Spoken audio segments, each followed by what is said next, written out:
dapat sana pabalik na ako ngayon. So sabi ko sa kanya, hihintay ko siya dito. So masaya ako na kahit napakatagal ng hustisya, nangyari din.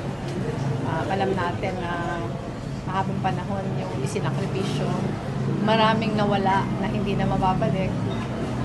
Pero finally nakalabas na siya. Ma'am, everybody's asking what does this mean for the opposition? Nakita kayong dalawa na magkasama.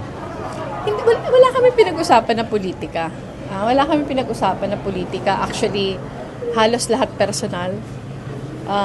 Kung nakapaglinis na ba siya ng bahay, kung naayos niya na ba yung kanyang mga gamit,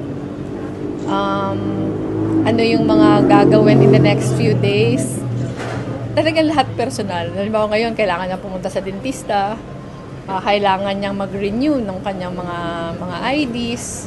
Yung pinaka-concern ngayon. At sa tingin ko, she deserves na bigyan muna ng panahon na yung personal affairs niya, ayusin niya.